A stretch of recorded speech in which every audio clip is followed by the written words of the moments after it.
오늘은 부모를 공경하라 라는 제목으로 하나님의 말씀 전하도록 하겠습니다. 부모를 공경하라. 이게 비단 성경의 가르침만은 아닙니다. 인간이 부모를 공경하는 것은 본성입니다. 또한 인간이 부모를 공경하는 것은 마땅히 인간으로서 행해야 될 기본이지요. 그래서 불효하는 사람들을 일컬어 사람의 기본이 안 됐다 그래서 사람 취급을 안 하는 것도 그 때문입니다. 특별히 동방 예의지국인 우리나라에서는 유교의 영향 아래서 효를 자식된 자의 근본 도리로 생각하고 있습니다. 최근 10살짜리 어린아이가 쓴 동시집이 논란이 되고 있습니다. 시집 제목이 솔로 강아지인데요. 그중에 학원 가기 싫은 날이라는 제목의 시가 지금 큰 논란을 불러일으키고 있습니다. 책은 절판되어서 더 이상 판매되지 않고 있지만 시의 내용은 이미 인터넷에서 떠돌아다니고 있습니다. 먼저 제가 원문을 그대로 읽을 테니까 여러분들 이해하고 들어주시기 바랍니다. 학원에 가고 싶지 않을 땐 이렇게 엄마를 씹어먹어, 삶아먹고 구워먹어, 눈가를 파먹어, 이빨을 다 뽑아버려, 머리채를 쥐어뜯어, 살코기를 만들어 떠먹어, 눈물을 흘리면 핥아먹어, 심장은 맨 마지막에 먹어, 가장 고통스럽게. 여러분, 이게 10살짜리가 쓴 시입니다. 그런데 이것을 버젓이 시집으로 만들어서 책을 출판해 냈습니다. 이게 어디 동시입니까?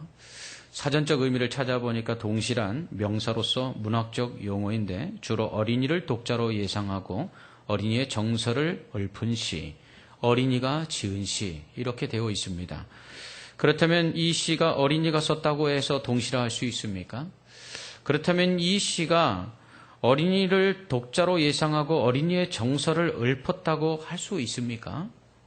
어린이의 정서는 순수입니다. 그러나 이 시에는 어린이의 순수한 정서를 어디서도 찾아볼 수가 없습니다. 무엇보다 가장 가슴 아픈 것은 자신이 싫어한 것을 하라고 하는 엄마를 씹어먹고 싶다고 표현하는 어린아이의 잔인성입니다. 가장 고통스럽게 엄마를 씹어먹고 싶을 정도로 학원이 가기 싫다는 것, 이게 이해할 수 있는 일일까요? 얼마나 철저하게 자신의 감정과 생각대로 움직여도 된다라는 극도의 이기주의가 자신을 낳아서 학원에 가서 잘 되라고 보내는 그 부모의 은혜마저 잊어버린 채 부모를 씹어먹게 만들고 싶어 한단 말입니까? 이 점이 저는 가장 고통스럽다고 생각합니다.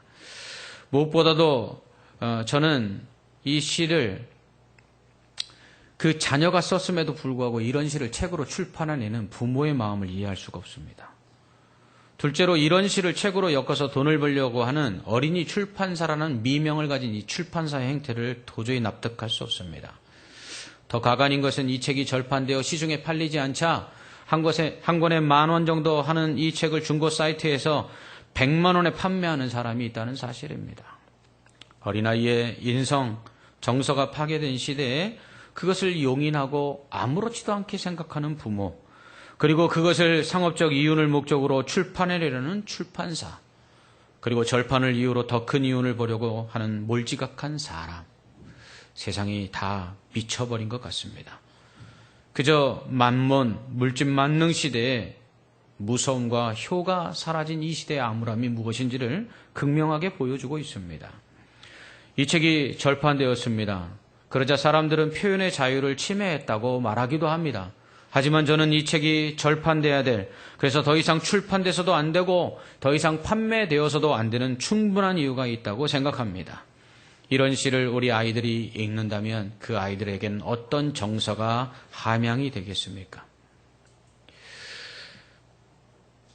자신의 자녀가 자신을 씹어먹겠다는 시를 써도 그것이 좋다고 책을 내는 부모나 그 책을 팔아 돈을 벌겠다는 출판사나 그런 책을 펴내지 못하게 하자 표현의 자유를 침해했다고 말하는 사람이나 세상이 완전히 미쳐버린 것 같습니다. 우리는 오늘날 이런 시대의 어버이날을 맞이하였습니다. 어버이 주의를 지키며 또한 저는 효에 대해서 이 시대에 살고 있는 우리들에게 말해야 합니다. 가슴이 참 먹먹하기만 합니다. 유교에서는 불효를 가장 큰 죄로 여깁니다. 유교의 창시자인 공자가 남긴 말들을 모아놓은 논어에는 효에 대해서 말한 공자의 말들을 기록하고 있습니다. 논어의 위정편 6장에는 맹무백문유한데 자왈 부모는 유기질지우시니라 라는 말이 나옵니다. 공자의 제자 맹무백이 효에 대해서 공자에게 묻습니다. 그러자 공자가 이렇게 말하지요. 부모는 오로지 자식의 병을 걱정하신다. 무슨 동문서답같이 보입니다. 효에 대해서 맹무백이 물었는데 왜 제자에게 효는 이런 것이다 말하지 아니하고 부모는 늘 자식을 걱정한다 이렇게 이야기했을까요? 이것은 효란 늘 자식 걱정하는 부모의 마음을 이해하는 데서부터 출발한다는 것을 보여주는 것입니다. 부모의 마음을 헤아리지 못하는 데 무슨 효도를 할 수 있겠습니까? 부모가 학원을 보내는 이유가 무엇인지를 모르는데 그래서 부모를 씹어먹고 싶은데 어떻게 효도를 할 수 있겠습니까? 그렇게 어쩌면 이런 세대를 향해 우리는 부모를 공경하라는 말이 공허한 울림처럼 들릴 수 있습니다. 하지만 그렇기 때문에 더 외쳐야 합니다. 이러한 시대에 부모를 공경하는 것이 무엇인지를 모르는 이 악한 시대를 향해서 우리는 부모를 공경하라라고 외쳐야 합니다. 왜냐하면 하나님이 말씀하시기 때문입니다. 성경이 부모를 공경하라고 우리에게 말씀하기 때문입니다. 그렇다면 하나님의 백성된 자요 또 하나님의 자녀된 성도들에게 부모를 공경하라는 말씀은 그저 단순히 공자의 가르침을 따르는 것일까요? 아니면 성경적으로 신학적으로 부모를 공경하는 것을 믿는 자들에게 어떤 의미가 있는 것일까요? 먼저 부모를 공경하라는 말씀은 하나님의 명령입니다. 이것은 10계명의 제5계명입니다. 10계명의 1계명부터 4계명까지는 하나님에 대한 계명입니다. 그래서 다른 신을 섬기지 말라, 우상을 만들지 말라, 여호와의 이름을 망령되이 일컫지 말라, 안식일을 기억하여 거룩히 지키라는 것은 하나님에 대한 계명들이죠. 사람에 대한 계명은 5계명서부터 10계명까지인데 그 사람에 대한 계명 중 첫 번째가 바로 내 부모를 공경하라입니다. 그래서 사람이 사람에게 해야 될 가장 큰 첫 번째 하나님의 명령이 바로 부모를 공경하는 것입니다. 이 부모를 공경해야 될 이유가 무엇인지를 묻는 사람들이 있을 수 있습니다. 그러나 명령은 그 명령에 대하여 왜 그것을 지켜야 되는지 묻기 이전에 먼저 순종해야 합니다. 그것이 명령입니다. 하나님께서는 부모를 공경하는 것, 그것이 옳다라고 명령하십니다. 그렇기 때문에 믿는 자들은 부모를 공경해야 합니다. 두 번째로 믿는 자들은 불신자들보다 더 부모님을 공경해야 합니다. 흔히 주 안에서 내 부모를 공경하라. 이 말씀을 오해하는 사람들이 있습니다. 주 안에서 부모를 공경하라 그랬으니까 성경 말씀에 맞거든. 내 신앙에 위배되지 않거든. 부모님께 순종해야 된다. 이렇게 생각하는 사람들이 있습니다. 어떤 사람은 주 안에서 공경하라 그러니까 신앙이 우선이다라고 생각하는 사람들도 있습니다. 그러나 이 말씀은 그런 뜻이 아닙니다. 주 안에서 부모를 공경하라는 것은 네가 예수 믿느냐? 그래서 주 안에서 있느냐? 그렇다면 부모를 공경하라 이런 말씀입니다. 그러니까 예수 믿는 사람은 더 부모를 공경해야 합니다. 그래서 바울은 디모데전서 5장 8절에서 누구든지 자기 친족, 특히 자기 가족을 돌보지 아니하면 믿음을 배반한 자요 불신자보다 더 악한 자다 이렇게 말합니다. 그러니까 예수 믿는데 예수 믿는 사람이 부모를 공경하지 않으면 이 사람은 믿음을 배반한 사람입니다. 믿음을 버린 사람이에요. 이 사람은 불신자보다 더 악한 사람이에요. 예수 안 믿는 사람이라 할 수 있습니다. 바울은 심각하게 이야기합니다. 부모를 공경하지 않는 자는 구원받지 못한 사람일 수 있다는 것입니다. 그렇기 때문에 믿는 자는 불신자들보다 더 부모를 공경해야 합니다. 믿는 자는 믿지 않는 자들보다 훨씬 더 효도해야 합니다. 이것이 주 안에서 부모를 공경하라 하는 말씀의 뜻입니다. 또한 부모를 공경하면 복을 받습니다. 에베소서 6장 1절에서 3절은 자녀들아 주 안에서 너희 부모에게 순종하라. 이것이 옳으니라. 내 아버지와 어머니를 공경하라. 이것은 약속이 있는 첫 계명이니 이로써 내가 잘되고 땅에서 장수하리라 말씀합니다. 10계명 중 지키면 복을 받는다고 명확하게 말씀하고 있는 첫 번째 축복의 말씀, 축복의 약속이 있는 계명이 바로 이 부모를 공경하는 것입니다. 부모를 공경하면 이 땅에서 잘되고 장수한다고 약속하고 있습니다. 잘되고 싶으십니까? 잘 되고 싶으십니까? 그럼 부모를 공경하십시오. 그러면 잘 됩니다. 왜냐하면 하나님이 그래서 그렇게 약속하셨기 때문입니다. 사실 부모를 공경하는 사람들 중에 못 사는 사람 별로 본 적이 없습니다. 물론 부모를 공경하기 때문에 형편이 여의치 않은 경우들도 종종 있습니다. 하지만 그럼에도 불구하고 부모를 공경하는 자들에게 하나님이 복 주시는 것을 저는 수없이 많이 봤습니다. 정말 가난하지만 부모를 정성으로 공경하는 자들에게 형편이 나아지게 하시고 또 특별히 그 자녀들이 복을 받는 것을 저는 수없이 봤습니다. 장수하는 집에 장수하는 자식이 있다는 말이 있습니다. 여러분, 부모님 장수하는 거 쉬운 일 아니거든요. 잘 모셔야 장수합니다. 그러니까 부모를 공경하는 자에게 부모님이 장수하게 되시는 거죠. 그러니까 그 부모님이 장수할 만큼 부모를 잘 공경한 자식들에게 하나님이 땅에서 잘 되고 장수하는 복을 주시니까 결국 장수하는 가문에 장수하는 자식들이 생겨나게 되는 것입니다. 이것이 하나님께서 약속하신 복을 이루어 주시는 것을 우리로 보게 하시는 것이죠. 그렇다면 하나님은 왜 부모를 공경하라 이렇게 명령하셨고, 그리고 그렇게 부모를 공경하면 땅에서 잘 되고 장수하는 복을 주시겠다고 약속하신 것일까요? 그것은 이 부모를 공경하는 것을 통해서 하나님을 섬기는 것을 알게 하시고 또 부모의 말씀에 순종하는 것을 통해서 하나님께 순종하는 것을 배우게 되며 또 부모님을 사랑하는 것을 통해서 하나님의 사랑을 깨닫고 그 사랑에 보답하며 사는 것이 무엇인지를 알도록 하시기 위함이라는 것입니다. 그렇다면 부모님의 사랑은 어떤 사랑일까요? 첫 번째로 부모님의 사랑은 희생입니다. 진자리 마른 자리 갈아 뉘시고 손발이 다 닳도록 고생하시는 게 부모님이죠. 부모님은 자기는 굶어도 자식은 굶길 수 없습니다. 자신의 살을 베서라도 자식에게 주고자 하는 게 그게 부모의 마음이죠. 아마 지금 이 자리에 계신 부모님들 중에 내가 자식이 없었다면 내가 아마 이렇게 힘들게 살지는 않았을 수도 있었을 것이다 생각하시는 분들 있을 것입니다. 자식이 아니었으면 모진 수모 당하지 않았을 것입니다. 이렇게 악바리처럼 살지 않아도 됐을 것입니다. 자녀들 때문에 고생하는 것이죠. 부모님의 사랑은 이처럼 희생입니다.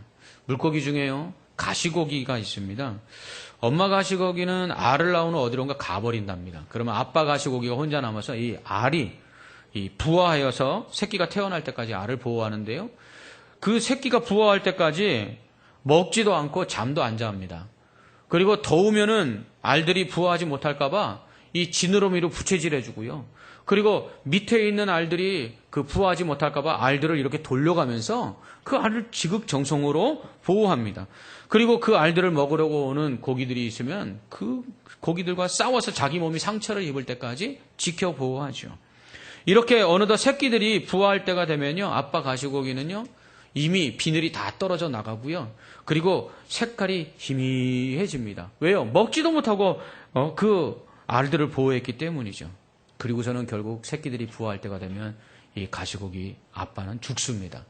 그러면 새끼들이 그 가시고기 아빠의 그 몸을 뜯어먹고 살게 되지요.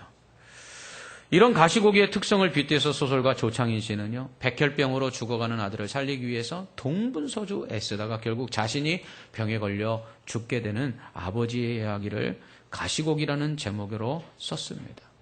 이것을 읽고 얼마나 울었던지요. 이처럼 부모님의 희생은 참으로 눈물겹습니다. 하나님의 사랑도 이와 같습니다. 하나님의 사랑은 한마디로 희생입니다. 아직 우리가 죄인 되었을 때에 우리를 사랑하시사 하나님께서는 자기의 아들 독생자 예수 그리스도를 십자가에 못 박혀 죽이심으로써 우리를 구원하셨습니다.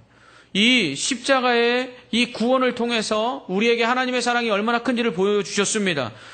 사랑에서 이런 더 큰 사랑이 어디 있겠습니까? 생명을 주어 살리는 이 사랑보다 더 큰 사랑은 없습니다. 세상에 어떤 종교의 신이 자신을 믿는 사람들을 위해 죽는 경우가 있습니까?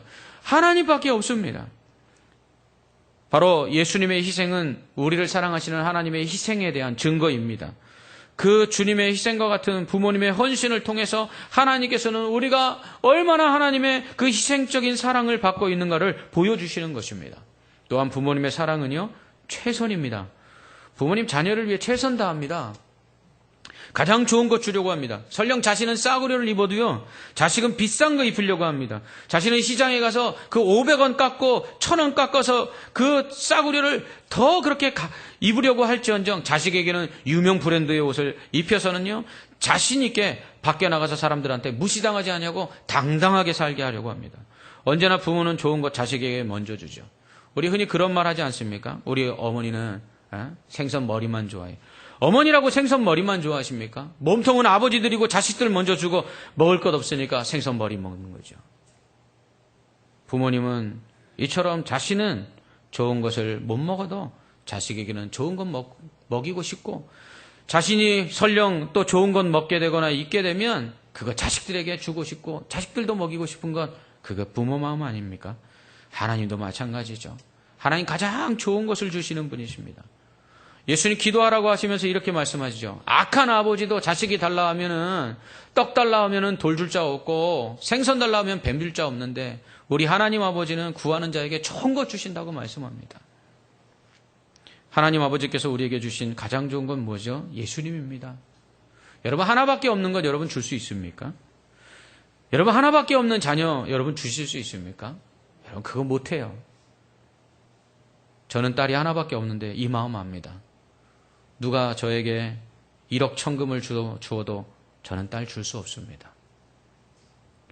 하나님은 자녀된 우리를 하나님 자녀 만드시기 위해서 하나님은 그 아들을 주셨습니다. 그 아들은 곧 하나님이시죠. 자신을 주셨어요.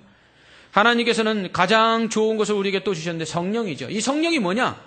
하나님의 사랑을 우리에게 알게 하는 거예요. 하나님의 은혜를 우리에게 깨닫게 하시는 분입니다. 성령이 우리에게 임하면요, 십자가 사랑이 얼마나 큰지를 알게 되고요. 성령이 우리에게 임하면요, 하나님이 우리에게 날마다 베풀어 주시는 은혜가 우리에게 얼마나 큰지를 깨닫게 되는 거예요. 그래서 성령 충만함을 받으면요, 하나님을 사랑할 수밖에 없게 되는 것이에요. 여러분, 하나님이 여러분을 사랑하지 않는 게 아니고요, 여러분에게 하나님이 은혜를 주시지 않는 게 아니라요, 우리가 그걸 모르는 거예요. 성령이 우리 안에서 충만하지 않음으로 말미암아 하나님이 은혜를 날마다 베풀어 주시고 우리를 그렇게 사랑하시는데 그걸 모르는 거예요. 그래서 가장 좋은 것은 무엇이냐? 바로 성령이에요. 그래서 우리가 이미 받은 바 은혜와 사랑이 하나님으로부터 얼마나 큰지를 알게 해서 우리로 하나님을 사랑하게 하고 더욱더 그분을 의지하게 하는 것, 바로 그것이 바로 하나님이 우리에게 주시는 성령이라는 것입니다. 또한 부모님의 사랑은 기다림입니다. 중학교에 들어간 딸이 삐뚤어지기 시작했어요. 고등학생이 되어서는 더욱 빗나가기 시작합니다. 점점 귀가 시간이 늦어졌어요. 염려하지 마십시오. 우리 집 딸 이야기가 절대로 아닙니다. 그런 딸을 엄마는 걱정하며 밤늦게까지 기다렸습니다. 그러던 어느 날 이 딸이 들어오지 않은 그 밤에 밤늦게 전화 한 통이 울렸습니다. 받아보니까요, 경찰서라는 것이에요. 불량 친구들과 어울려서 술 마시고요, 소란을 피우다가 경찰서에 잡혀왔다는 거죠. 엄마가 딸을 찾아 경찰서로 갔습니다. 근데 딸은 엄마를 본 채만치 않은 거예요.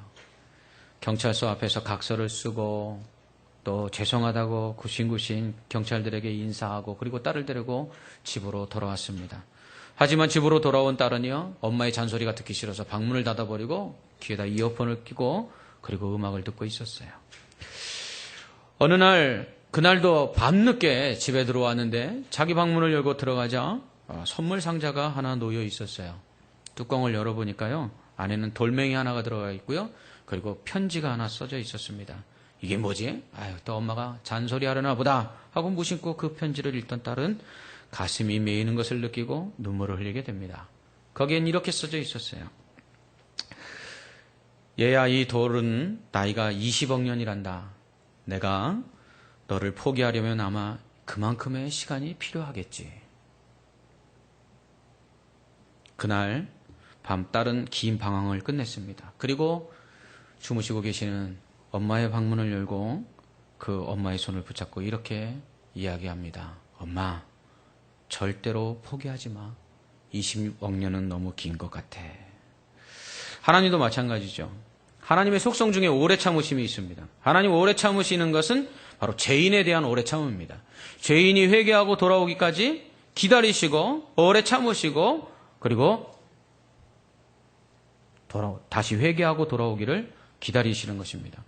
아버지로부터 유산을 미리 상속받아서 먼 나라로 가서 다 탕진하고 그렇게 거지처럼 돌아온 그 아들을 기다렸던 그 아버지처럼 하나님은 오늘도 믿지 않는 자들이 회개하고 돌아오기를 기다리시며 또 예수 믿는다고 하면서도 여전히 죄 가운데 방황하고 그리고 범죄하는 우리들이 회개하고 다시 돌아오기를 기다리고 계십니다. 이러한 오래 참으심은 우리에 대한 기대가 있기 때문이죠. 부모는 아무리 모자란 자식이라도요, 기대합니다. 언젠가는 반드시 잘할 거야 라고 기대합니다. 부모가 자녀를 포기하지 않는 이유는 이러한 자녀에 대한 기대가 있기 때문이죠.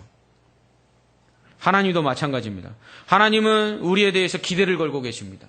예수 그리스도를 믿고 구원받았음에도 불구하고 온전히 하나님을 예배하지 못하며 하나님이 원하시는 선을 행치 못하고 수없이 범죄하며 넘어지고 쓰러지는 우리들이지만 하나님은 오래 참고 기다리시며 우리가 다시 회복되기를 기대하고 계십니다.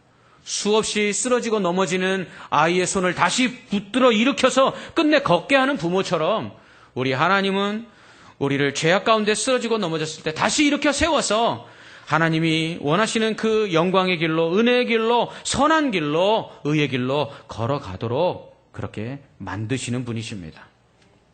베드로는 이전에는 백성이 아니었던 이방인이었던 우리를 하나님께서 택하셔서 왕 같은 제사장과 거룩한 나라와 하나님의 소유가 된 백성을 삼았다고 말합니다. 이것은 영혼을 거슬러 싸우는 육체의 정욕을 제어하고 선한 행실을 가져서 그들을 어두운 데서 불러내어 그의 기이한 빛에 들어가게 하신 이의 아름다운 덕을 선포하게 하려 하심이다 라고 말합니다. 그렇습니다. 하나님께서는 우리가 하나님의 영광의 빛으로 하나님께 영광 돌리기를 기대하고 계십니다. 세상의 빛과 소금이 되어서 우리가 하나님께 영광을 돌리기를 기대하고 계십니다. 그때까지 하나님은 참고 기다리시는 것입니다. 마치 부모가 자녀를 오래 참고 기다리며 결코 포기하지 않는 것처럼 하나님은 그렇게 하시는 거죠. 이것이 바로 하나님의 사랑입니다. 이것이 부모님들을 통해서 우리에게 보여주신 하나님의 사랑입니다. 우리를 사랑하여 희생하며 또한 최선을 다하여 좋은 것을 주고 결코 포기하지 않고 오히려 기대하고 그리고 오래 참는 그 부모님의 사랑, 그것을 통해서 하나님의 우리를 향한 사랑이 어떠한 것인가를 알게 하고 경험케 하시는 거죠. 그러므로 우리는 부모를 공경해야 합니다. 특히 믿는 자들은 더욱 주 안에서 부모를 공경해야 합니다. 그렇지 않으면 불신자보다 더 못한 사람입니다. 그렇다면 부모님은 어떻게 공경해야 될까요? 오늘 말씀은 너를 낳은 아비에게 청종하고 내 늙은 어미를 경히 여기지 말지니라. 내 부모를 즐겁게 하며 너를 낳은 어미를 기쁘게 하라. 이렇게 말씀합니다. 여러분, 부모를 공경하는 것은요, 그 말씀을 듣는 것입니다. 부모를 공경하는 것은 부모의 권위를 인정하고 존경하는 것입니다. 세 번째로 부모를 공경하는 것은요, 부모님을 기쁘시게 하는 것입니다. 이를 통해 부모는 자녀에게 하나님의 말씀을 듣는 법을 가르치게 됩니다. 부모님의 말씀을 들을 때 우리는 하나님의 말씀을 듣는 법을 배우게 되는 것입니다. 또한 부모님의 권위를 인정하고 존경할 때에 우리는 하나님의 권위를 인정하고 그리고 하나님을 경외하게 되는 것입니다. 또한 부모님을 기쁘시게 하는 것을 우리가 행할 때 또한 하나님을 기쁘시게 하는 법을 배우게 되는 것이죠.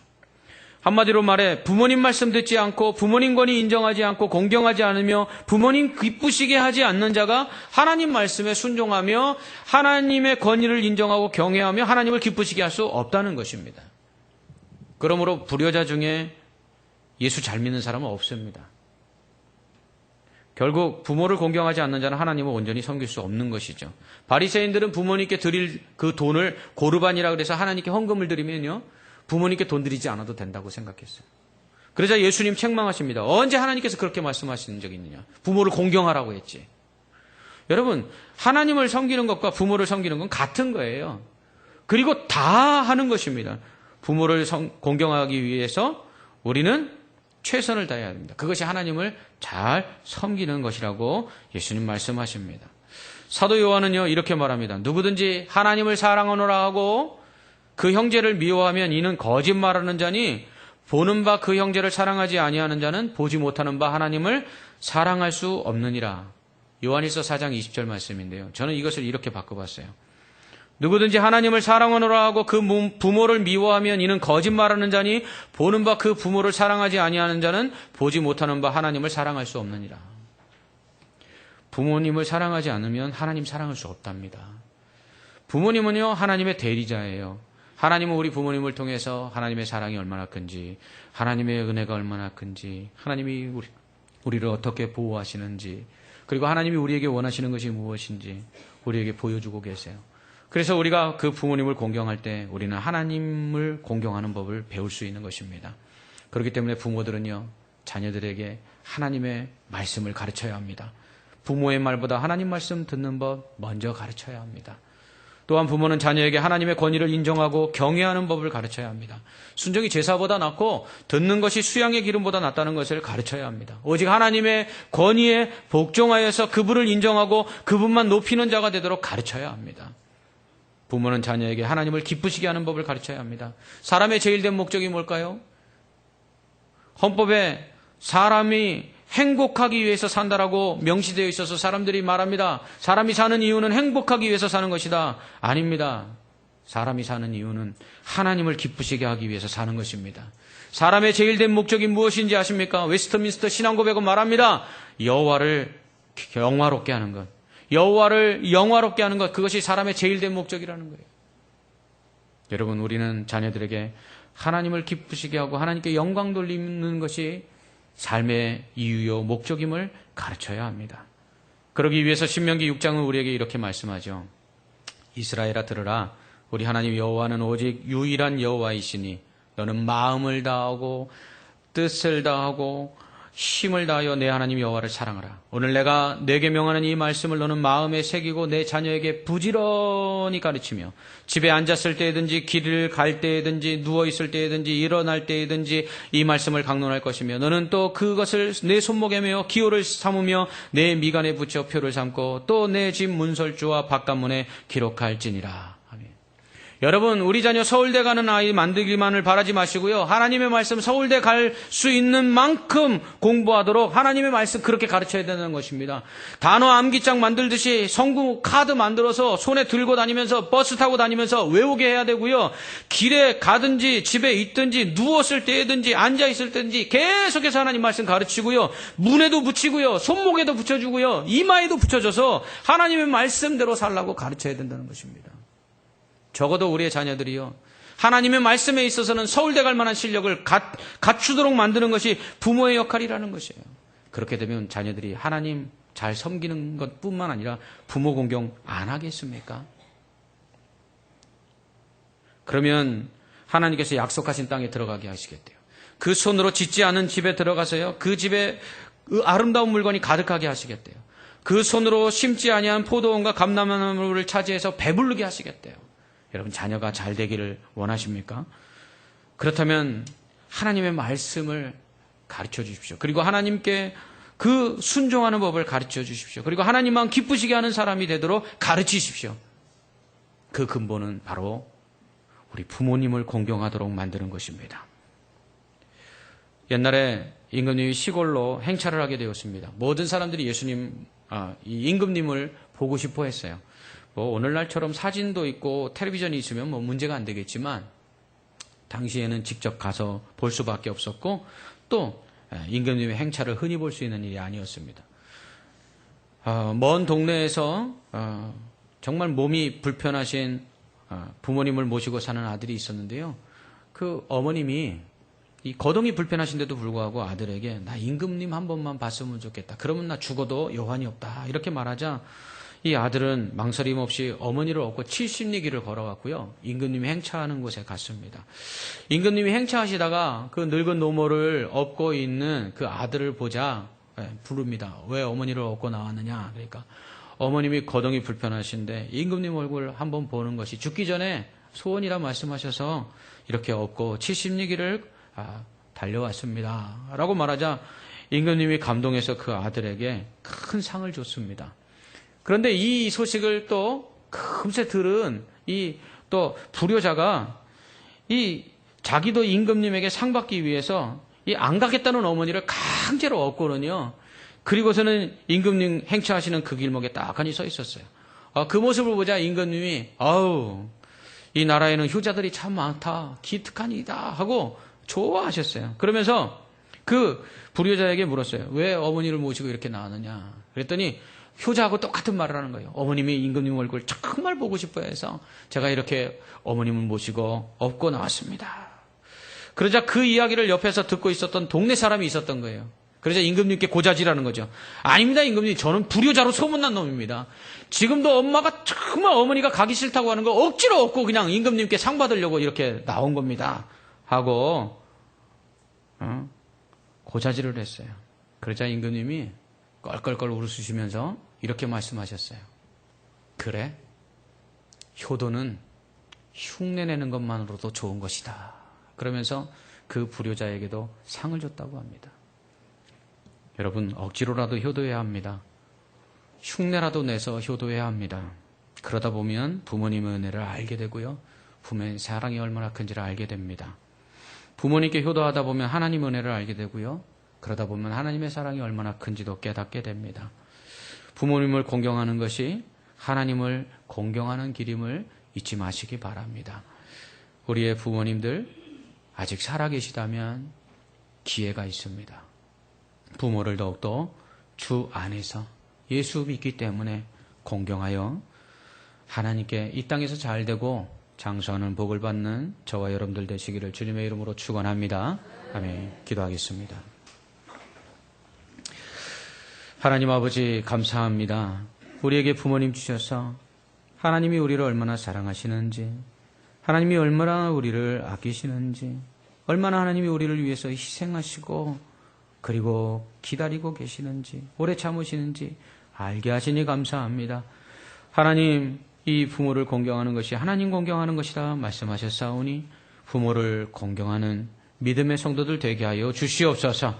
그래서 이 땅에서 잘되고 장수하는 복을 누릴 뿐만 아니라 우리의 다음 세대들에게도 이 부모를 공경하는 법을 가르쳐서 하나님을 경외하게 만들 수 있는 저희들 되게 하여 주옵시고, 우리의 자녀들이 부모를 공경하고 그렇게 하나님을 또한 잘 섬겨서 자자손손 가문 천대까지 하나님의 은혜와 복을 받는 믿음의 가문들 되게 하여 주시옵소서. 예수님 이름으로 기도합나이다. 아멘.